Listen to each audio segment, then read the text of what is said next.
Done. 26th August 2020, hopefully last day of my recording today. And the first thing I'm going to talk about campaign against racist laws.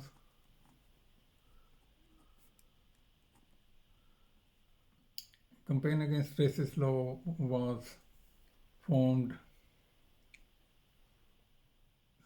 during late 70s, and the idea was to involve wider organization in the campaign. From the Communist Party of Great Britain, Dave Cook was appointed its secretary. Peter Alexander from the SWP, he was treasurer. Prem Singh from Derby and I myself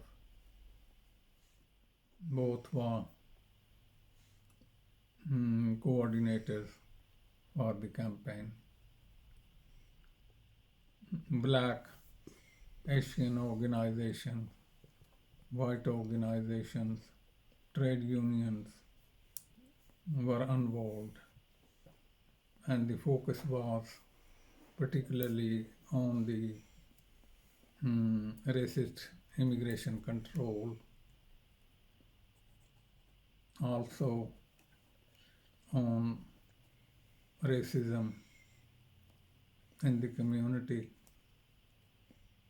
by the companies, institutions. Campaign against racist laws held public meeting by campaigning in the Midlands,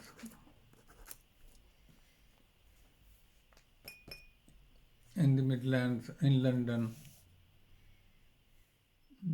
in Yorkshire,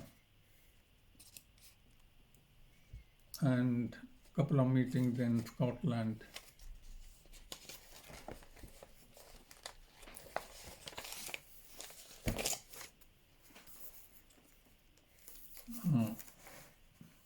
After doing all that work, after Jagmohan Joshi's death on 3rd June 1979, Campaign Against Racist Law organized large demonstration march in London.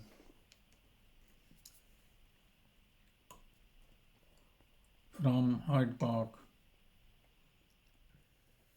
through City of London to Trafalgar Square, where a representative of various organizations spoke at the rostrum, and it was very impressive. 5 members of Parliament from the Labour Party, they came to address the meeting, and the campaign continued further. The next large demonstration was organized against the 1981 Immigration and Nationality Bill. Again, it was held in London. It was even larger in numbers than the 79 demonstration. From Birmingham, the Birmingham branch. What would you estimate were the numbers? I'm going to let. And from Birmingham, IW branch organized 52 coaches and 52 seater each, and most of the coaches were provided by Gurdwaras in Birmingham, Sandwell, and some coaches were provided by Transport and General Workers Union. It was very impressive. The police estimate for the demonstration, always their figures are lower, 25,000. But in some press, there were reports that it was over 30,000. And that was very impressive, and it put pressure on the Thatcher government on that. And some concessions were won, but immigration and nationality will, because Thatcher had massive majority, and it pushed through the parliament, and it became law on 1st January 1983. One particular thing in it was, which was the big change. Before that law, anyone born in United Kingdom has the right to British nationality, British national by birth.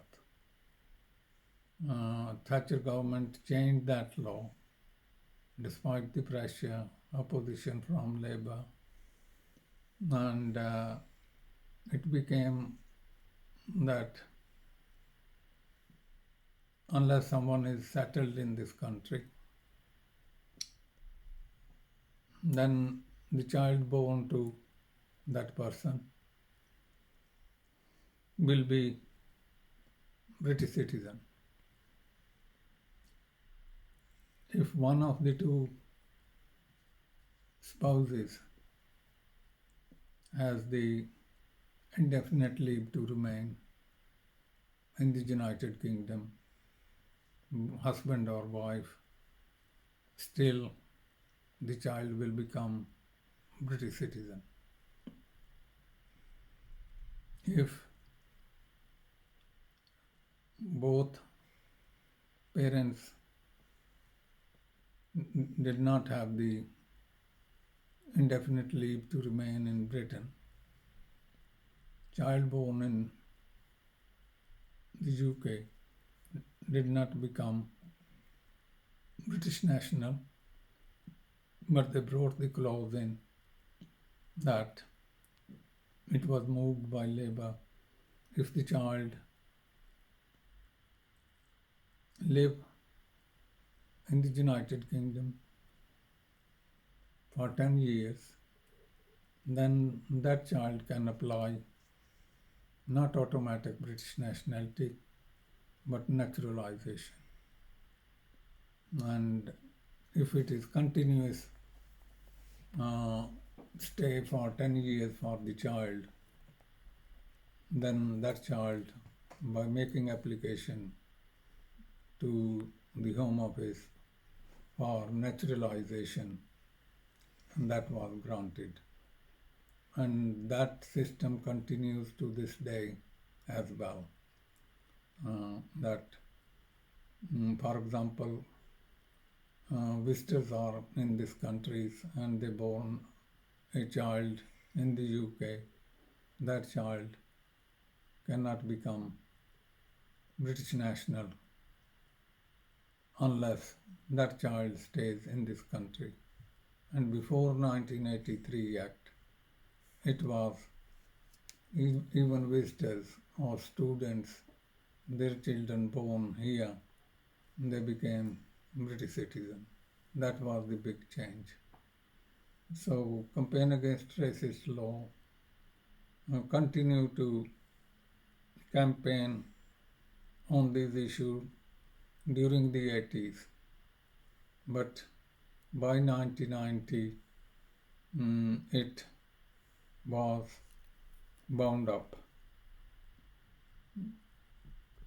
and different organizations have been formed, which I have talked already a lot.